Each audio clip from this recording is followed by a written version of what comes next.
Alright guys, got another tool for this Mustang project. Cobalt 26 gallon. Obviously it's running right now. It is stupid quiet. I am so impressed. So the other one, my little 3-gallon Harbor Freight one, was definitely probably twice as loud as this. But right now I just got my little crappy coiled up hose go on it. It's 25 foot. But I got an upright unit because I am very crunched for space in this garage. Alright, it's about time to start on this project here. I went out and got some more stuff this morning, and I think I got everything I need to start tackling this. So basically, I am working in a 17 by 10 garage. It's a decent size, but the amount of stuff I have in here, it's everything like that should be in a shed too, but I don't have a shed.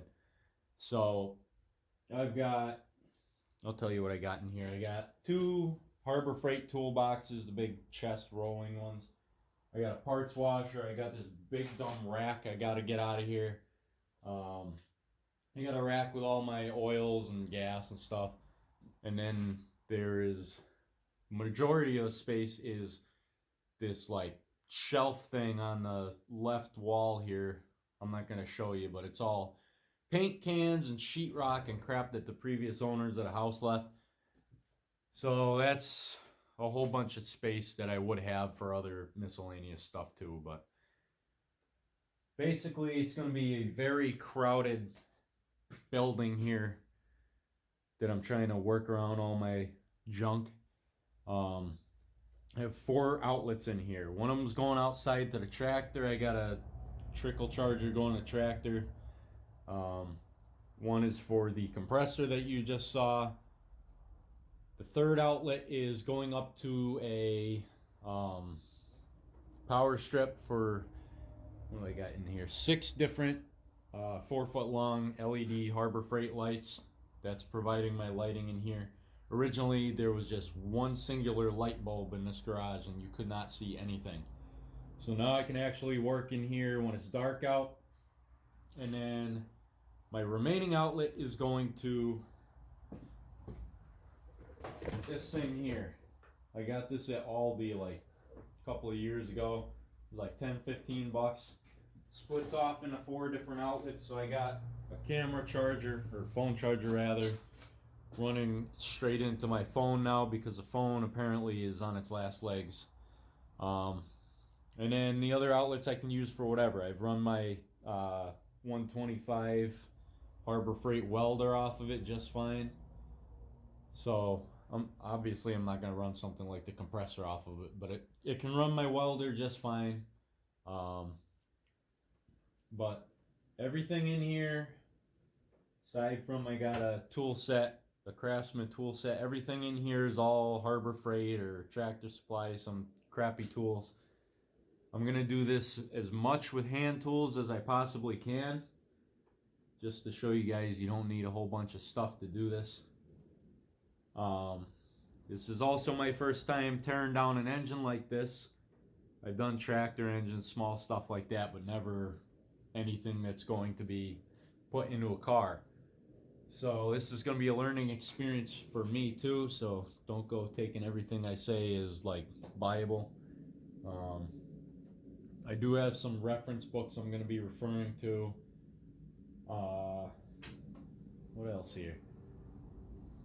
Yeah, that's about it. This is an unheated garage, so I'm just going to be wearing a bunch of layers because most of this project's going to be taking place over the winter. Driveway right there, I'm going to clear all a bunch of that stuff out and hopefully get the Mustang here in the next couple of weeks, and we're going to start tearing that apart too. My main concern with this project is the car is a 64 and a half. According to this Ford repair book, the 62 to 64s used a 5-bolt pattern for the bell housings. this engine being newer, is a 6-bolt. So the cutoff year for 5-bolt is 64, and it goes to 6-bolt for 65. Being that this is a fringier car, I don't know what it has in it. So we're going to have to see if I can even bolt this up to the C4 that's supposed to be in this car. Otherwise, I'm going to have to separate the transfer case off my C6 I got in the truck, and the C6 is going to have to get rebuilt as well. I must have burned up a clutch pack in that when I last drove it, but it's a little introduction to this project.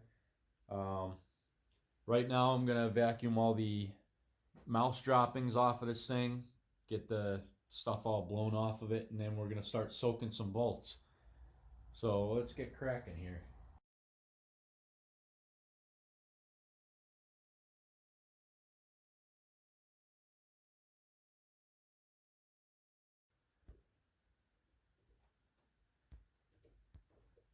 Alright, my spray of choice here, normally I would do acetone and ATF, but right now I've been using kerosene and ATF, just because kerosene's cheaper and I can get it down the street at the gas station. So I'm just going to spray down everything here. This is a pretty good penetrant.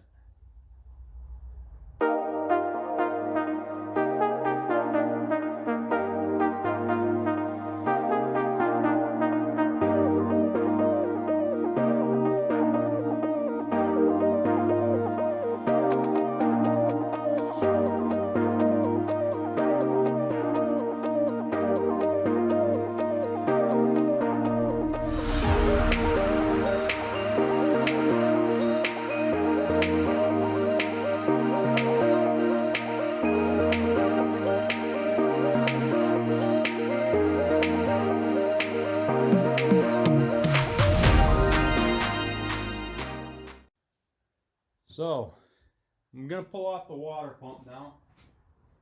This is where most of my concern is.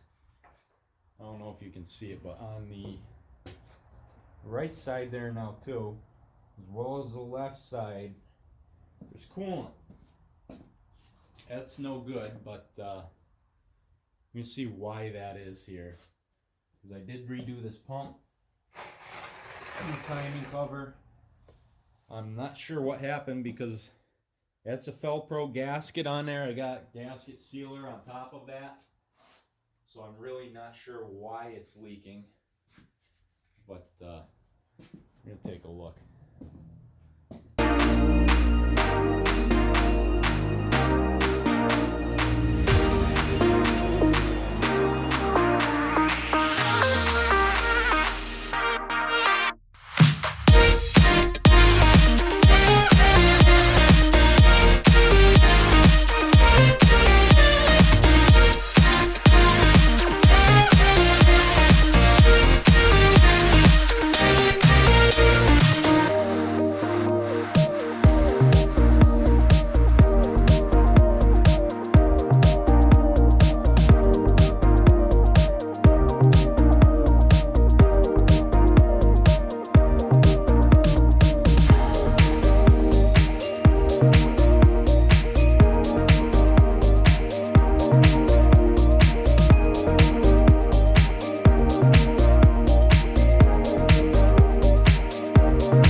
won't shut off when I was recording here. So these bottom 3 bolts were too tight for my impact to handle. So I put the breaker bar on it, got them free. Let's see, this one here, these 2, and this one all have some green going on, and as you can see, we got a little bit of a problem here. Some rust in this one here.